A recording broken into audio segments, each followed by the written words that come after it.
السلام عليكم. جبنا لكم فيديو جديد يفيد أهل الدجاج عنده طيور، أو يريد واحد عنده سمك مال زينة أو السمك هذا شلون الصمون يطحنه. أكو فد طريقة. أولا هذا مو بس صمون، هذا بيه ليمون، بيه قشور مال بيض، قشور مال بيض بيه، انتبهوا، قشور مال بيض بيه، هذني قشور مال بيض.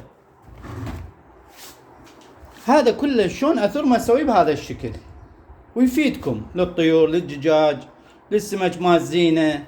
شلون راح انثرمه؟ هاي الماكينه منزلها على اليوتيوب. هذا مثل الميز ويراد لك جدر ابو القبض، اي جدر عندك مو الا نفس هذا. انا مسوي له كتر، هذا كتر وماطور مال مبرده هنا، ومن انا اشغل وتطفي. هاي الدقمه مالته راح اشغل قدامكم. هاي الدقمه، انتبهوا،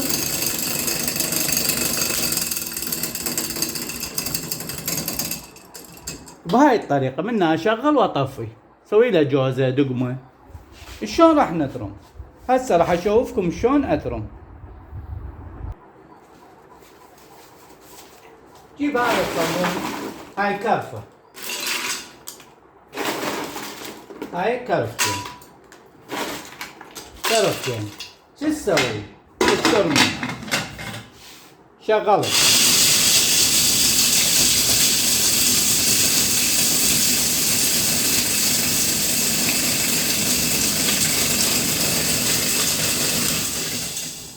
اذا تريده خشن هيك بقي هيك، اذا تريده انعم شو تسوي؟ تجيب بعد تخلي فوقه. نقول نخلي هذا كل ما تخلي بعد قشور مال بيض، ليمون، قشور مال برتقال، هذا كله راح يصير لك ناعم مثل ذاك. انتبهوا.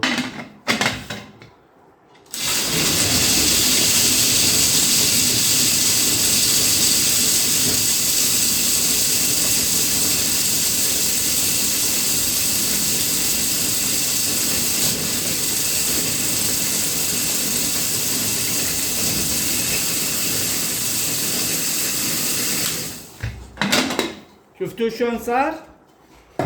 شغلته سهلة، ماكينة ما تكلف. انتبهوا شلون ناعم صار، انتبهوا.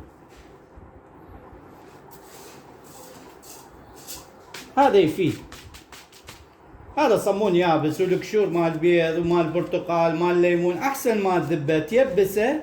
فانا اسوي بهاي الطريقة، يفيدني للطيور، وعندي دجاج، عندي بط، هاي تطير هني ياكلوه، واني بالخدمة وتدللوا.